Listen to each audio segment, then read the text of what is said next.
What kind of man survives the destruction of his own warship, swims miles through shark-infested waters with a wounded crewman's life vest strap clenched between his teeth, and then, years later, keeps the modest rescue knife from that ordeal displayed in the most powerful office on Earth, not as a trophy, but as a reminder of something most men in power choose to forget? On August 2, 1943, in the pitch-black waters of the Blackett Strait in the Solomon Islands, United States Navy Lieutenant John Fitzgerald Kennedy was commanding patrol torpedo boat 109 when the Japanese destroyer Admirals, moving at full speed without lights, sliced through the wooden hull of PT-109 like paper. 2 men, Marnie and Kirksey, died instantly. The explosion sent a wall of fire across the sea. Kennedy, thrown violently against the cockpit wall, injured his already fragile lower back, a chronic condition that had plagued him since his days at Harvard. The 11 surviving crew members clung to wreckage in the dark, far from rescue, deep inside enemy-controlled waters. What happened in the hours and days that followed would define a man, shape a presidency, and leave behind a physical object, a simple knife, that carried more meaning than any medal, any decoration, any symbol of rank ever could. The story of that knife is the story of a leader forged not in ceremony, but in catastrophe, and it begins not with power, but with survival. If you have never heard the full story of what John Kennedy endured in those waters off the coast of New Georgia Island in the South Pacific, if you have never understood why a man who commanded the most powerful military force in human history kept a humble knife from a sunken boat at the center of his legendary Oval Office desk, then this is a story you absolutely cannot afford to miss. Before we go any further into one of the most remarkable survival and leadership stories ever documented from World War II, take a moment right now to subscribe to this channel so you never miss another story like this one.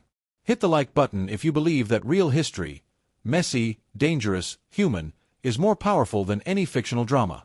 Share this video with a friend, a family member, a student, or anyone who needs to be reminded that true courage is not about the weapons you carry, but about what you refuse to put down. And drop a comment below. Tell us what you already knew about Kennedy's wartime service, or what you are hearing for the very first time. Your comments fuel this channel, and every single one is read. Now, let us go back to the Solomon Islands, to the blood-warm water of the Pacific, to the night that almost killed a future president, and to the knife that remembered everything he could have chosen to forget. The night of August 1st into August 2nd, 1943, was overcast and moonless, conditions that made patrol work in the Solomon Islands both essential and perilous. Lieutenant Kennedy's PT-109 was one of 15 patrol torpedo boats operating under the command of Lieutenant Commander Thomas Warfield from the Rendova PT base. Their mission was to intercept a Japanese resupply convoy known by American intelligence as the Tokyo Express, a dangerous, fast-moving chain of destroyers that the Imperial Japanese Navy used to deliver troops and supplies to Guadalcanal and other occupied islands under cover of darkness.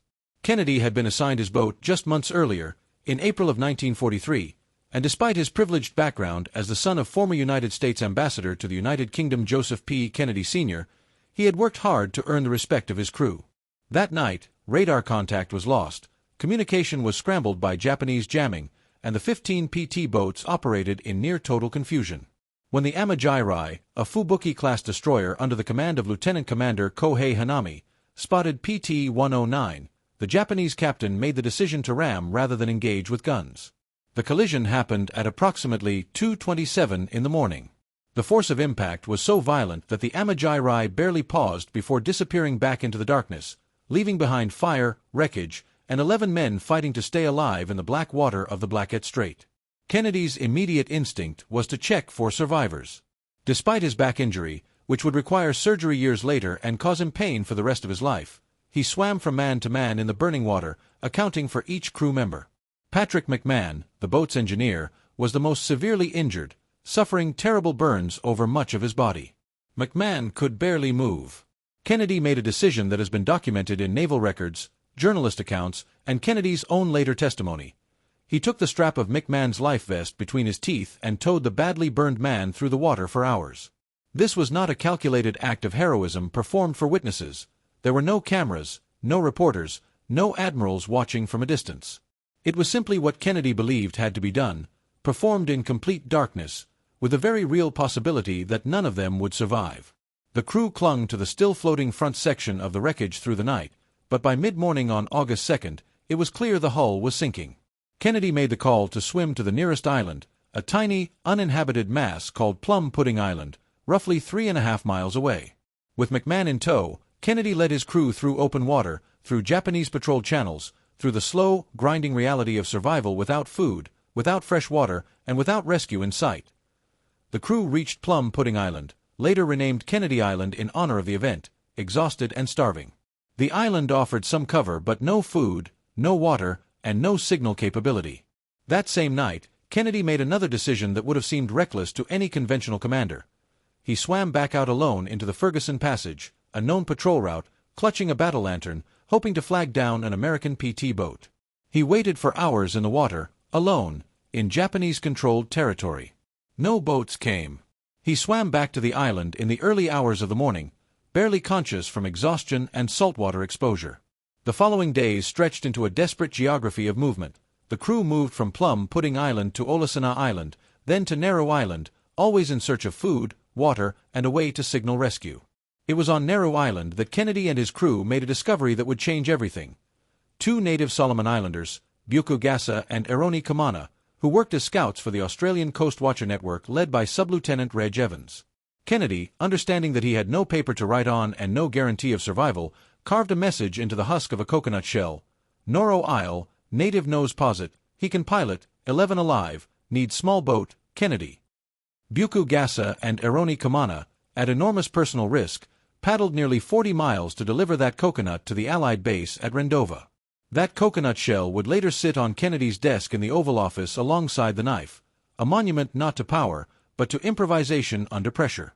Rescue came on August 8, 1943, 6 days after the sinking of PT-109. A rescue party guided by Buku Gasa and Eroni Kamana arrived at Olasana Island, where Kennedy and his surviving crew were hiding. Lieutenant William Libano commanded the rescue boat, PT-157, which extracted all 11 survivors from the island chain under cover of darkness. Kennedy had kept his entire crew alive for 6 days in enemy territory, swimming miles of open ocean, carving messages into coconuts, navigating through Japanese-patrolled waters with nothing but determination and an absolute refusal to abandon the men under his command. The U.S. Navy later awarded Kennedy the Navy and Marine Corps Medal for his non-combat heroism and the Purple Heart for the injuries he sustained during the ramming. His commanding officer's report, filed by Commander Thomas Warfield, acknowledged Kennedy's bravery in the rescue of his crew. But not everyone at Naval Command saw the event the same way. Some senior officers questioned how PT-109 had been caught flat-footed by a Japanese destroyer in the first place. There were quiet voices within the Navy's hierarchy that wondered whether Kennedy's boat had been properly positioned, properly alert.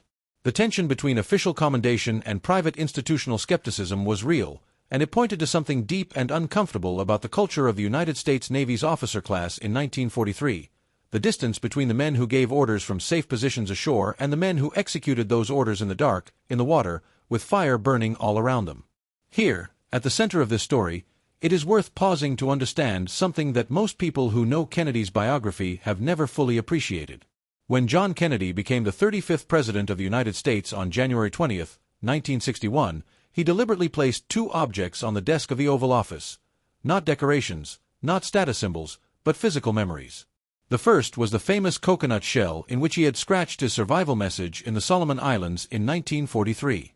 The second was a simple knife, the PT-109 knife, a basic tool carried aboard patrol torpedo boats of the Second World War, representing the rugged, unadorned reality of small boat naval combat. While the admirals and generals who surrounded him wore medals, carried ceremonial sidearms, and commanded enormous bureaucratic empires, Kennedy kept a knife. Not because he was trying to make a statement, but because he had been in the water. He knew what survival looked like when there were no symbols left, only necessity. At this point in our story, if you are finding this history as compelling as the millions of viewers who have made this channel their home for real stories told with honesty and depth, please take one moment to subscribe, to like this video, to share it right now with someone you know who loves history, military biography, or American political heritage, and leave a comment below telling us what part of this story has surprised you the most. Your engagement keeps these stories alive for future generations. Now let us turn to the knife itself, and to what it meant not just as an object, but as a philosophy of leadership in one of the most dangerous periods of the 20th century. The PT-109 knife was not a ceremonial weapon. It was a utility blade, standard issue for PT boat crews in the Pacific Theater, designed for cutting lines, clearing debris, performing emergency repairs, and surviving in maritime combat environments. It was the kind of tool that an enlisted man used with his hands, not the kind of object that decorated an officer's dress uniform. In the rigid social architecture of the United States Navy during World War II, the distinction between officer culture and enlisted culture was vast and often deeply personal. Rear admirals and vice admirals, men like Richmond Kelly Turner, who commanded the Amphibious Forces South Pacific, or William Halsey, who led the South Pacific Area Command from his headquarters in Noumea, New Caledonia, operated from flagships, from shore installations, from the insulated command structures of institutional military power. They carried pistols, the Colt M1911A1, standard officer sidearm, as symbols of rank, authority, and the right to command. Those pistols, in the culture of the officer class, were not primarily weapons. They were statements of position. Kennedy's knife said something entirely different. It said, "I was there. I was in the water. I did not give orders from a safe distance and then move on." The knife did not represent the right to command. It represented the cost of command, the physical, psychological, and moral weight of being responsible for the lives of 11 men in enemy waters with no rescue in sight. To understand why this mattered so profoundly, why Kennedy's choice to display that knife rather than a pistol, rather than a medal, rather than any other symbol of military achievement, was a statement of deep philosophical significance, it is necessary to understand the context of American military leadership culture in the early 1960s. The men who surrounded Kennedy in his capacity as commander-in-chief were, almost universally, career military officers who had built their identities around institutional hierarchy, formal rank, and the symbols of authority that hierarchy conferred. General Lyman Lemnitzer, chairman of the Joint Chiefs of Staff when Kennedy took office in January 1961, had served in North Africa, in Italy, and in the planning staff for Operation Overlord. Admiral Arleigh Burke, chief of naval operations, had distinguished himself in destroyer combat in the Solomon Islands, ironically, the same theater where Kennedy had nearly died, and was a formidable institutional force within the Navy. These were serious men, decorated men, men of real accomplishment. But they were also men who had risen through systems that rewarded deference to hierarchy, that valued the protocol of command over the lived experience of combat at the lowest levels. Kennedy had not come up through that system in the conventional way. He had been a junior officer, commanding a small boat, responsible for 12 men, in a combat theater where the institutional Navy had often left PT boat crews to operate in dangerous conditions with inadequate intelligence and support. The divergence between Kennedy's personal military experience and the institutional military culture he inherited as president would manifest in one of the gravest crises of his presidency, the Bay of Pigs invasion of April 1961, planned by the Central Intelligence Agency under Director Allen Dulles and approved in its original form by the Eisenhower administration. On April 17, 1961, approximately 1,400 Cuban exiles trained and equipped by the CIA landed at the Bay of Pigs on the southern coast of Cuba, hoping to spark a popular uprising against Fidel Castro's government. The operation was a catastrophic failure. Within 3 days, the invasion force had been defeated and captured by Cuban government forces. Kennedy had been told by CIA planners and Joint Chiefs representatives that the operation was viable, that air cover would be sufficient, that popular support would materialize. None of it was true. And Kennedy, the man who had been in the water, who had personally experienced what it meant to be abandoned by institutional failure, who knew in his bones what it felt like to be a small unit commander betrayed by bad intelligence and inadequate support, bore the full weight of that institutional lie. He took public responsibility for the disaster in an April 21, 1961, press conference, saying words that stunned the Washington establishment. There's an old saying that victory has 100 fathers and defeat is an orphan. He fired Allen Dulles. He fired Deputy Director Charles Cabell. And he never fully trusted the institutional military and intelligence hierarchy in the same way again. The Cuban Missile Crisis of October 1962, 13 days between October 16 and October 28, during which the United States and the Soviet Union came closer to nuclear war than at any other moment in human history, illustrated exactly how Kennedy's knife-and-coconut philosophy of leadership differed from the institutional military culture that surrounded him. On October 16, 1962, National Security Advisor McGeorge Bundy brought Kennedy photographic evidence from U-2 reconnaissance flights showing Soviet ballistic missile installations under construction in Cuba. The missiles, if operational, could reach Washington, D.C. in minutes. The Joint Chiefs of Staff, led by General Maxwell Taylor and including Air Force Chief of Staff General Curtis LeMay, who had commanded the firebombing of Tokyo in 1945 and was famous for his aggressive posture toward the Soviet Union, almost unanimously recommended immediate airstrikes, followed by a full military invasion of Cuba. LeMay, in a recorded meeting with Kennedy, told the president that anything short of military action was tantamount to appeasement, a comparison to Munich in 1938 that Kennedy, who had written his Harvard thesis on British appeasement, found both historically illiterate and morally grotesque. Kennedy chose a naval quarantine instead. He chose negotiation through back-channel communications with Soviet Premier Nikita Khrushchev. He chose the longer, more uncertain, more dangerous path, not because he was weak, but because he had been in the water and he knew exactly what drowning looked like, and he refused to lead the world into it. John Fitzgerald Kennedy was assassinated in Dallas, Texas, on November 22, 1963, less than 3 years after he placed that knife and that coconut on his Oval Office desk. He was 46 years old. The coconut shell was recovered after his death and is now preserved in the John F. Kennedy Presidential Library and Museum in Boston, Massachusetts. The PT-109 knife, along with many other personal effects, passed into history as physical artifacts of a life defined by something that no rank, no medal, no pistol could ever adequately represent: the knowledge, bought at enormous personal cost in the waters of the Solomon Islands in August 1943, that institutional authority and genuine leadership are not the same thing. The Admirals carried pistols because pistols signified command, rank, and the power of the system they had built their lives inside. Kennedy kept a knife because a knife was what you used when the system failed you, when the wreckage was sinking, when the man next to you was too burned to swim, and when survival depended not on your place in the hierarchy, but on what you were willing to do with your own hands in the dark. That is the story of the PT-109 knife. That is the story of what Kennedy carried into the presidency that no uniform could give him and no institution could take away. History is not made by the men who inherit power and protect it.